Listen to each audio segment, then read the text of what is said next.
नमस्कार साथियों, स्वागत है आप सभी का आपकी अपनी पाठशाला पर। मैं हूं अंकित अवस्थी। आप हैं मेरे साथ में एक अंतर्राष्ट्रीय खबर पर चर्चा करने के लिए।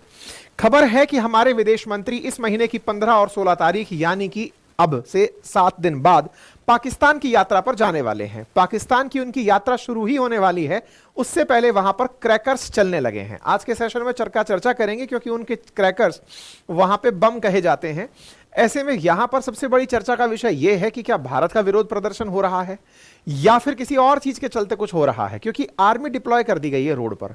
ऐसे में सेशन बड़ा इंटरेस्टिंग हो जाता है कि पाकिस्तान में आर्मी क्यों सड़कों पर आ गई है, साथ ही साथ क्या है असली कहानी, भारत के विदेश मंत्री क्यों जा रहे हैं, क्या दोनों देश के बीच में इतने समय से जो जमी हुई बर्फ है वो पिघलने वाली है, क्या दोनों देशों के रिश्ते सामान्य होने वाले हैं, क्या हमारे बायलैटरल रिश्ते फिर से बहाल होने वाले हैं, या कुछ और तमाम बातें आज के सेशन में।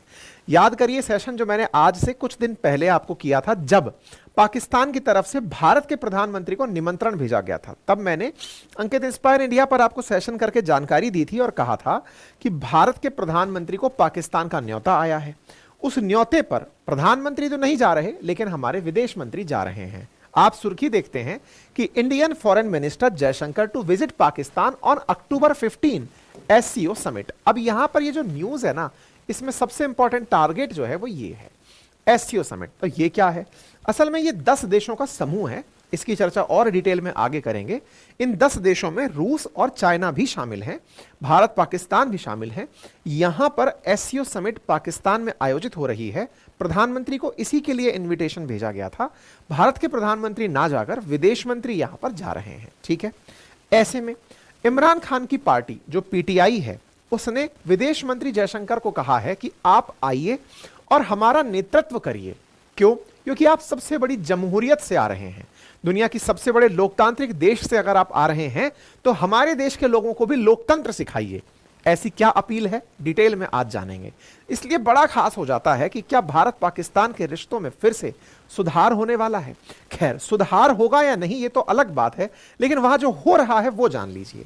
यहां पर चीनियों की शामत आ रखी है। शामत से मतलब सुर्खियां देखते हैं कि पाकिस्तान के अंदर बम ब्लास्ट हुआ है। कराची, जो इनको बिल्कुल अपनी मुंबई लगती है, यहां पर बिल्कुल हाईली सिक्योर्ड एरिया में बम ब्लास्ट होता है।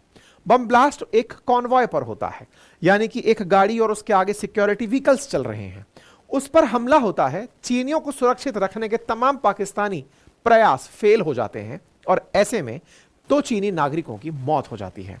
चाइनीज वर्कर्स का मारा जाना पाकिस्तान के लिए बड़ी शर्मिंदगी है। शर्मिंदगी क्यों है? क्योंकि अभी पाकिस्तान ने 45 बिलियन रुपया, डॉलर नहीं है, 45 बिलियन रुपया पाकिस्तानी रुपया अपनी आर्मी को दिया है कि चीनियों की रक्षा करो, क्योंकि चीनी नहीं होंगे तो हमारे देश में चीनी कम हो जाएंगे और चीनी कम इनके लिए बहुत दिक्कत खड़ी कर देगी। ऐसे में पाकिस्तान में हुए ब्लास्ट और ब्लास्ट के अंदर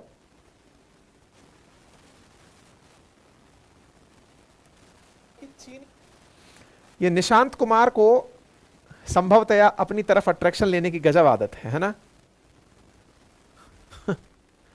फ्लो बिगाड़ दिया नालायक ने। एनीवे, आवाज नहीं आ रही है कह करके।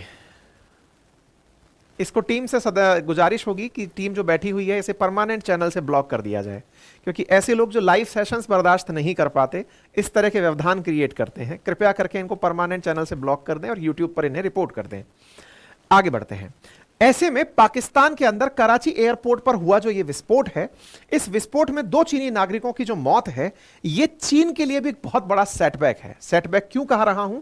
क्योंकि अल्टीमेटली चीनी नागरिक पाकिस्तान में अपने आप को बेहद तरीके से ये मानते हैं कि ये हमारा अपना देश बन चुका है। लेकिन कुछ लोग पाकिस्तान में ऐसे हैं जो चीनियों को देखकर खुश नहीं हैं। हालात आप देख सकते हैं कि किस तरह से यहां पर हाईली सिक्योर्ड एरिया में इस तरह का एक ब्लास्ट होता है और इस ब्लास्ट के अंदर प्रॉपर तरीके से आपको यहां गाड़ियां बर्न हुई दिख रही हैं।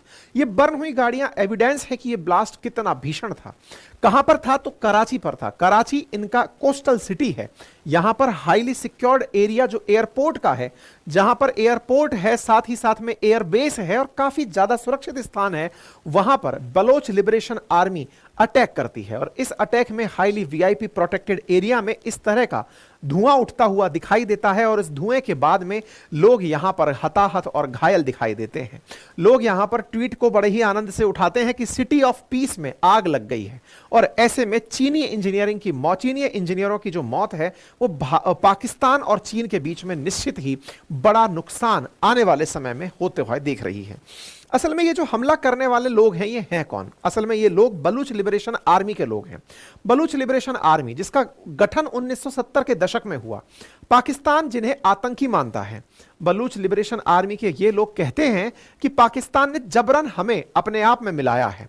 हम इंडिपेंडेंट रहना चाहते थे लेकिन जबरदस्ती हमें शामिल किया गया, इसलिए हम उन हर चीज का विरोध करेंगे जब जब हमारे संसाधनों का दोहन होगा।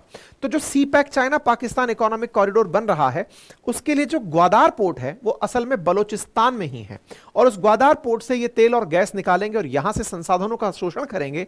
इसके लिए बीएलए ने हथियार उठा रखे हैं। बीएलए को इराक, भारत, अफगानिस्तान और सोवियत रूस से सपोर्ट मिलता रहा है, ऐसा पाकिस्तान का आरोप है। हमने आपको इससे पहले भी, साल भर पहले भी इस पर अपडेटेड एक सेशन दिया था, जब बताया था कि पाकिस्तान से चीनी लोग डर के मारे भाग रहे हैं क्योंकि बलोच लोग उन्हें ढूंढ ढूंढ कर मार रहे हैं। चाइना वाले इस पर अपनी गंभीर चिंता पहले भी व्यक्त कर चुके हैं। इनकी एम्बेसी ने साफ कहा है कि हमें यहां पर सुरक्षा चाहिए, पाकिस्तान में बिना सुरक्षित रहे काम नहीं हो सकता। यह हालात तो तब हैं जब 4 अक्टूबर को ही पाकिस्तान ने 45 बिलियन रुपीस अपनी आर्म्ड फोर्सेस को अलॉट किए हैं कि आप चाइनीज लोगों के इंटरेस्ट को सेफगार्ड करें। पाकिस्तानी रुपया हालांकि बहुत बुरा गिरा हुआ है, लेकिन फिर भी सेना को इसलिए दिया गया कि चाइनीज इन्वेस्टमेंट जहां हो रखा है उसकी हिफाजत करिए और चाइनीज लोग अगर पाकिस्तान में ट्रैवल कर रहे हैं तो उन्हें फील कराइए कि कोई वीआईपी ट्रैवल कर रहा है, उसके आगे पीछे पुलिस की गाड़ियां चलाइए। उस आगे पीछे चलती पुलिस की गाड़ी के ऊपर ही ब्लास्ट होता है और बीएलए इसकी जिम्मेदारी ले लेता है। शहबाज शरीफ निकल कर आते हैं, दुख व्यक्त करते हैं और कहते हैं कि चीनी लोग हमारे लिए बड़े फक्र की बात है, लेकिन उनके साथ जो हुआ वो बड़ा दुखद है। खैर, अंतरराष्ट्रीय मीडिया इस न्यूज को उठाती है और यह खबर अंतरराष्ट्रीय सुर्खी बन जाती है कि पाकिस्तान खुद जिसने आतंक का बीज बोया था, आज वो खुद उसकी भेंट चढ़ रहा है। ऐसे में सुर्खी और बड़ी बनती है कि सड़कों पर अब आर्मी डिप्लॉय कर दी गई। आर्मी डिप्लॉय क्यों की गई, अब उसके बारे में भी आगे बढ़ते हैं, लेकिन इसी बीच में हमारे विदेश मंत्री का जाना डिटेल में समझ लेते हैं। देखिए साथियों, दुनिया के कुछ देश अगर आपस में व्यापार करते हैं तो बेहतर है, साथ ही साथ व्यापार के अगर वो आपसी डिस्प्यूट मिटा लें तो इसके लिए ऑर्गेनाइजेशंस की आवश्यकता पड़ती है। और ऐसे में ही शंघाई सहयोग संगठन का नाम आता है, जिसका नाम एससीओ के नाम से आप शॉर्ट फॉर्म में जानते हैं। इनिशियली इसको रूस और चाइना ने मिलकर सेंट्रल एशियन कंट्रीज के साथ मिलकर शुरू किया था। उद्देश्य था कि हम उस क्षेत्र के अंदर शांति रखेंगे। धीरे धीरे भारत पाकिस्तान शामिल हुए। आज इस एससीओ की मीटिंग के लिए ही हम विदेश मंत्री की पाकिस्तान यात्रा का जिक्र कर रहे हैं, जो 15-16 अक्टूबर को इसी एससीओ की मीटिंग में शामिल होने पाकिस्तान जा रहे हैं। पाकिस्तान में प्रधानमंत्री को बुलाया गया था क्योंकि यह हेड ऑफ स्टेट्स की मीटिंग है। एससीओ की जो मीटिंग है यह साल के अंदर संभवतया 2 प्रकार से आयोजित की जाती है और उन 2 प्रकारों में हेड्स ऑफ स्टेट की मीटिंग होती है और हेड्स ऑफ गवर्नमेंट की मीटिंग होती है। तो हेड ऑफ जो गवर्नमेंट है उसकी मीटिंग पाकिस्तान में हो रही है और इससे पहले हेड ऑफ स्टेट्स की मीटिंग जुलाई के अंदर कजाकिस्तान में हुई थी। तो हेड्स ऑफ स्टेट की मीटिंग जब कजाकिस्तान में हुई थी तब भी जयशंकर साहब गए थे, क्योंकि तब हमारे देश के अंदर पॉलिटिकल कोई संसद का सत्र शुरू हुआ था और साथ ही साथ अब हेड ऑफ गवर्नमेंट की मीटिंग हो रही है, तब भी हमारे विदेश मंत्री जा रहे हैं। टेक्निकली प्रधानमंत्री को यहां जाना होता है। एससीओ देशों में 40% दुनिया की आबादी रिजाइड करती है। अब इसके अंदर हाल ही में ईरान और बेलारूस नाम के 2 देश परमानेंट मेंबर बन चुके हैं। कुल मिलाकर के 10 सदस्य अब इसके सदस्य हैं। Belarus, China, India, Iran, Kazakhstan, Kyrgyzstan, Pakistan, Russia, Tajikistan और उज्बेकिस्तान इसके देश बन चुके हैं, मेंबर कंट्री बन चुके हैं। और ऐसे में परमानेंट तरीके से ये सारे संगठन मिलकर अपने आप में यूरोप से इतर, क्योंकि यूरोप में नाटो अपने आप को लीड करता है, यूरोपियन यूनियन लीड करता है, तो इस क्षेत्र में इस पर्टिकुलर ईस्ट वाले साइड का एससीओ अपने आप को यूरोपियन यूनियन समझता है। रशिया इसे भविष्य के लिए नाटो का सप्लीमेंट समझता है। इसलिए इसका जिंदा रहना चाइना और रशिया के लिए बहुत जरूरी है। चाइना और रशिया इसको जिंदा रखते हुए भारत को साथ इसलिए रखना चाहते हैं क्योंकि अगर भारत साथ रहा तभी वो इन्हें काउंटर कर पाएंगे, क्योंकि भारत दोनों के लिए बराबर अवेलेबल है, इधर की तरफ रशिया के लिए भी तो इधर की तरफ अमेरिका के लिए भी। ऐसे में भारत को यहां साथ रखना इन सब के लिए बेहद जरूरी है और इसीलिए भारत को इनवाइट किया जाता है कि आप आइए, क्योंकि आप एक मेंबर कंट्री हैं। खैर, फिलहाल के लिए हेड ऑफ गवर्नमेंट काउंसिल की जब बैठक होगी तो बात क्या करेंगे? बातें असल मायने में दोनों देशों के बीच में, यानी कि जो 10 देश वहां पर इकट्ठे हो रहे हैं उनके बीच में मल्टीलैटरल कॉपरेशन स्ट्रेटजीज को लेकर, प्रायोरिटी एरियाज में उनको लेकर बातचीत होती है। ऐसे में विदेश मंत्री यहां जाएंगे, विदेश मंत्री से सवाल जवाब होने लगे कि सर आप जा रहे हैं तो बात क्या करेंगे। चूंकि भारत के विदेश मंत्री या फिर भारत की तरफ से किसी बड़े नेता की 9 साल बाद यह यात्रा हो रही है, इससे पहले प्रधानमंत्री नरेंद्र मोदी और सुषमा स्वराज वर्ष 2015 में गए थे।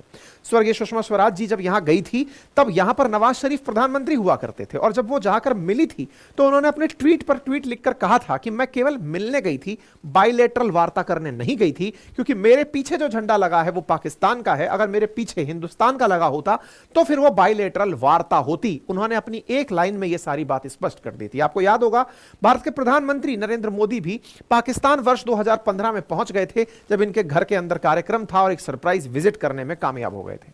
कहने का मतलब कुल मिलाकर यह कि वर्ष 2015 से लेकर अब तक दोनों देशों के बीच में रास्ते सामान्य नहीं हुए हैं, रिश्तों में अभी तक कड़वाहट है, क्योंकि भारत ने साफ कह दिया है जब तक क्रॉस बॉर्डर टेररिज्म आप नहीं रोकोगे हम और आप आपस में बातचीत नहीं कर सकते। ऐसे में जब विदेश मंत्री जयशंकर साहब से पूछा गया कि क्या सर दोनों देशों के बीच, क्योंकि आप वहां जाओगे तो क्या वहां पर बायलैटरल बातचीत नहीं होगी, दो देश आपस में बैठकर अपने अपने पहलुओं की बात नहीं करेंगे? तो साफ साफ इनकार करते हुए कहा कि नहीं, मैं कोई भी द्विपक्षीय वार्ता करने नहीं जा रहा हूं। एससीओ एक मल्टीलैटरल इशू है, 10 देश के नेता वहां आएंगे, क्योंकि पाकिस्तान भी उसका मेंबर है तो सबके साथ मुझे भी वहां होना है, हम अपनी बातें रखेंगे, बस इतना ही करने में यहां जा रहा हूं। यानी पाकिस्तान के साथ हमारा जाने का औचित्य केवल एससीओ की वैधता को बनाए रखना है, ना कि पाकिस्तान से रिलेशन सुधारना। यानी कि I am not going there to discuss India Pakistan relation. जाएंगे जरूर लेकिन तुमसे बतियाएंगे नहीं। आपको याद हो, मैं आपको ध्यान दिला दूं, पिछले साल बिलावल भुट्टो जब इमरान खान के नेता थे, इमरान खान नेता थे, उस समय के विदेश मंत्री जो थे, वो भारत आए थे और वो उनकी 12 साल बाद पाकिस्तान के किसी नेता की भारत यात्रा थी। यानी भारत और पाकिस्तान के पिछले 10 साल से काफी तल्ख रिश्ते हैं और ऐसे में इतने हाई रैंकिंग ऑफ भारत के नेता का वहां जाना निश्चित ही एक चर्चा का विषय है। लोग सवाल में बार बार यही कर रहे हैं कि सर जाओगे, ये तो संभव नहीं है कि बातचीत ना हो। ये तो बिल्कुल ऐसे हो गया ना कि आपके घर के एक फंक्शन में कोई आ रहा है और आपसे ही बात नहीं कर रहा है। तो उन्होंने कहा कि जी नहीं, आप समझिए यहां पर पाकिस्तान जा रहा हूं क्योंकि 10 देशों ने डिसाइड किया है कि इसका नंबर आना चाहिए मीटिंग का, और हर देश में मीटिंग होती है। हमने भी मीटिंग की थी तो इनके भी हो रही है, हमारे मीटिंग थी तो पाकिस्तानी आए थे और इनके मीटिंग है तो हम जा रहे हैं। जाना हेड ऑफ स्टेट को होता है, यानी कि प्रधानमंत्री को जाना होता है, लेकिन प्रधानमंत्री का जाना पाकिस्तान में उचित नहीं है, इसलिए मैं जाकर अपनी ड्यूटी निभाकर यहां से आ रहा हूं। ठीक है, ऐसे में फिर एक बड़ा सवाल बनता है कि पाकिस्तान, भारत और ये दोनों लोग जो हैं, ये ऐसा ही एक और संगठन भी है जिसका नाम सार्क है, उसमें भी साथ हैं, लेकिन दोनों के आपसी तल्ख रिश्तों के चलते वो भी सरवाइव नहीं कर पा रहा है।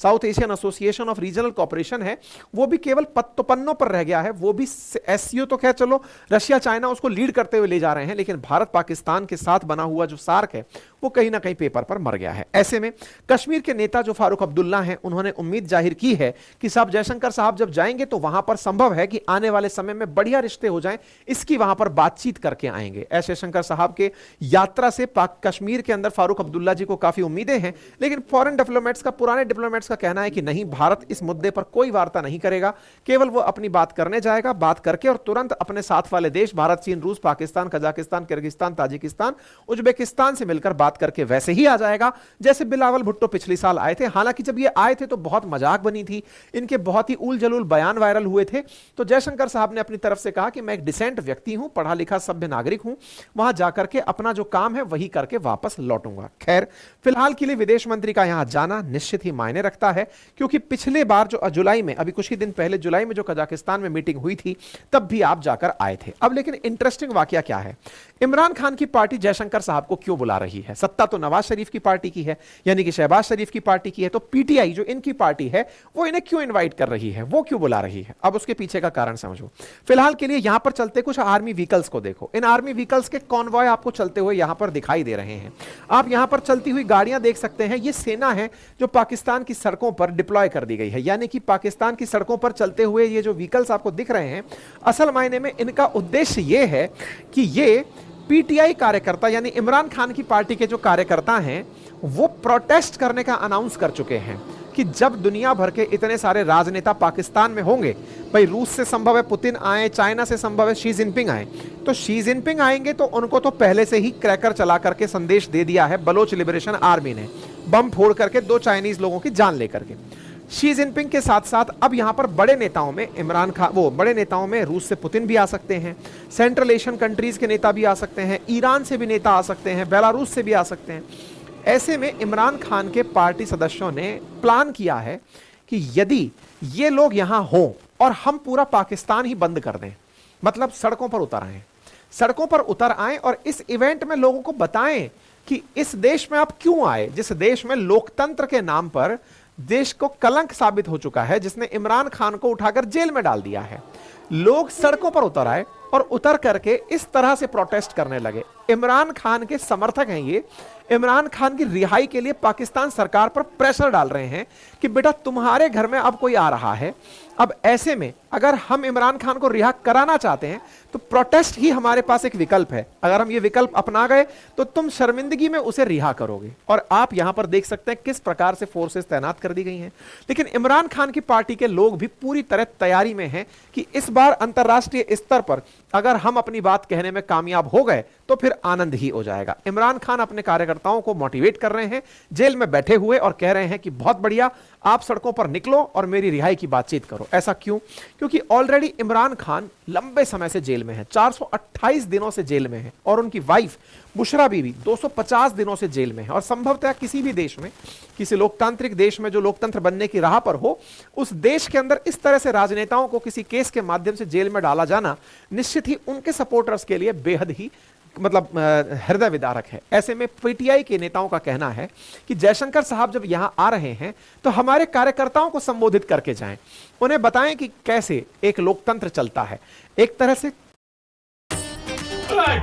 सर शॉट रेडी है सर। हमारा गर्दन छिल गया, इनको शॉट का पड़ा है। सर एक बार आप इसे ट्राई कीजिए। नया जिलेट गार्ड अब अनोखे सेफ्टी कोम के साथ।